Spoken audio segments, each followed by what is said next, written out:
I woke up and thought it was morning because it was so bright outside. My shift at the fish factory started very early, so I jumped out of bed and ran off to work, thinking I was late. On the street, I realized that it was still night and that the light came from a huge fire. It looked like a whole street was burning. I went back inside and tried to wake my husband, but he just said that the firefighters would take care of it. I watched the fire for a couple of minutes, then I turned on the radio. They explained that everyone had to leave immediately. I regret that I did not bring our photo albums. Instead, I grabbed all the unpaid bills laying on the kitchen table. Our house burnt down a few days later.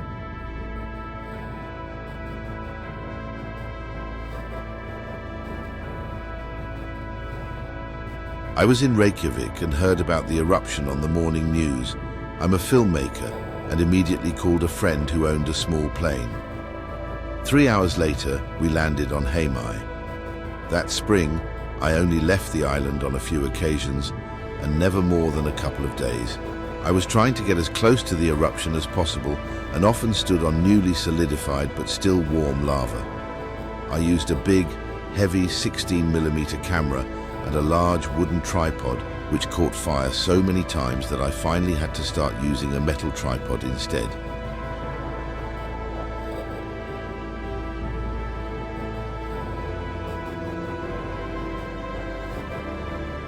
My farm was only a few hundred meters from where the eruption started.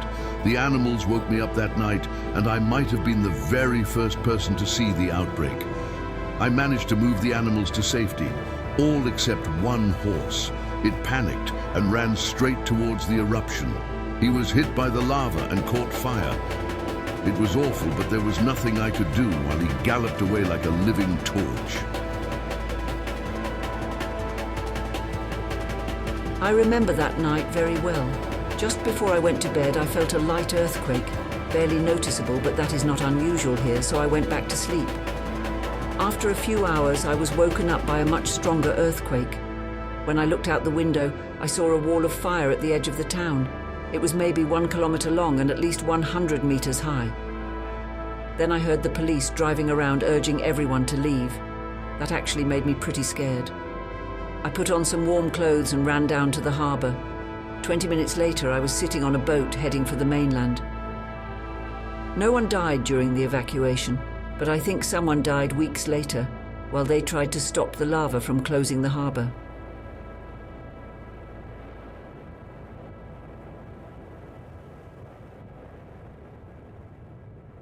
It all started after seeing Sans Soleil by the French filmmaker Chris Marker. The film consists of voyeuristic and fragmented observations. Short sequences depict cultural phenomena from around the world. The images are accompanied by a narrator who reads a letter from the filmmaker with thoughts and explanations about what's on display. One scene shows the community of Heimaey buried under lava and ash. The sight of the white rooftops glimpsing out of the black, inhospitable landmass was very compelling to me. I started looking online for more images and information about the event. The eruption occurred in the middle of the night, completely without warning. Nevertheless, official sources state that they saved all the inhabitants in just a few hours and that no one was injured during the evacuation. Then I stumble across a website which briefly mentions that someone died during the eruption. Instead of leaving the island, the man broke into the pharmacy. Rescuers found him lifeless on the floor. I imagine glass bottles of medication smashed to the floor as the ground began to shake. Perhaps the man was drugged by the fumes from these chemicals.